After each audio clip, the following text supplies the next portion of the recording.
Uttarakhand police महानिदेशक दीपम सेठ के निर्देशानुसार उत्तराखंड एसटीएफ लगातार अपराधियों के खिलाफ सख्त कार्रवाई कर रही है।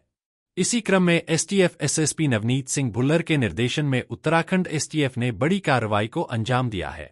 एसटीएफ ने फर्जी शस्त्र लाइसेंस बनाने वाले गिरोह के एक सक्रिय सदस्य को गिरफ्तार किया है। गिरफ्तारी के दौरान अभियुक्त के कब्जे से एक फर्जी शस्त्र लाइसेंस, एक अवैध सेमी ऑटोमेटिक पिस्टल और 5 जिंदा कारतूस बरामद किए गए हैं। एसटीएफ की इस कार्रवाई में अवैध शस्त्र लाइसेंस बनाने वाले एक अंतर्राज्यीय नेटवर्क का भी खुलासा हुआ है। जांच में सामने आया है कि इस गिरोह के तार उत्तर प्रदेश, हरियाणा और उत्तराखंड तक जुड़े हुए हैं।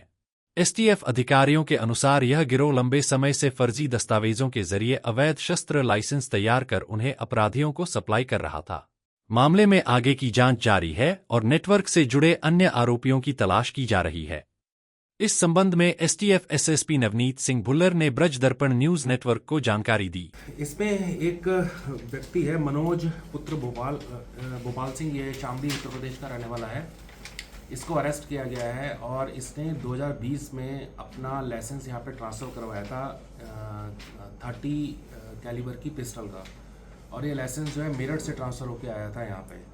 और जब जानकारी प्राप्त हुई तो मेरठ में ये सिरसा हरियाणा से ट्रांसफ़र होकर आया था, और जब सिरसा हरियाणा से जानकारी प्राप्त की तो वहाँ पे इस व्यक्ति के नाम पे कोई लाइसेंस नहीं बनाया है, तो फेक एनओसी लेके इसने मेरठ में रजिस्टर कराया, फिर वहाँ से एनओसी लेके इसने देहरादून में रजिस्टर कराया।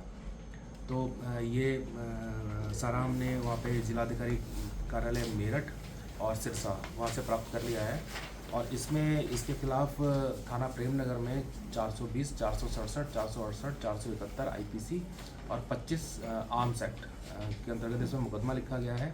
इसके अतिरिक्त इसकी जो मदद करी लोगों ने फेक लाइसेंस बनाने में, उनके नाम भी कुछ लोगों के प्रकाश में आए हैं, और इसके अतिरिक्त कुछ और लोग भी हैं जिन्होंने इस तरीके से इलीगल तरीके से आर्म को अपने यहाँ रजिस्टर कराया है, उनकी भी हम जांच कर रहे हैं। जिलाधिकारी देहरादून से मेरी बात हुई है, उनसे हम सारी डिटेल ले रहे हैं। जितने वेपन हमारे यहाँ ट्रांसफ़र होकर आए हैं उनको हम वेरीफाई कर ले रहे हैं, और जो भी इलीगल तरीके से यहाँ रजिस्टर हुए हैं उन सबके खिलाफ वैधानिक कार्रवाई की जाएगी। फिर अरेस्ट एक बहुत बड़ी चीज़ है। देखिए, डिजिटल अरेस्ट लॉ इन्फोर्समेंट में कोई प्रोविज़न ही नहीं है, कोई प्रावधान ही नहीं है।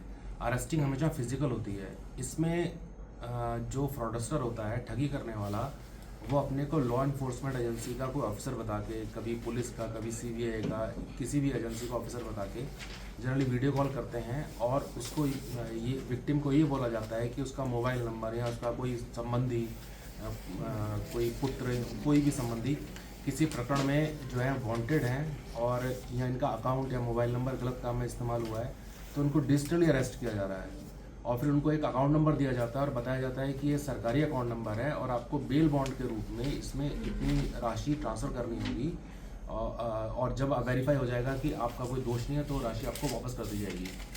तो इसमें अवेयरनेस, जागरूकता जो है एक बहुत बड़ा, बहुत महत्वपूर्ण इसमें एक है, जिसकी वजह से कि लोगों को इससे बचे रहने की आवश्यकता है।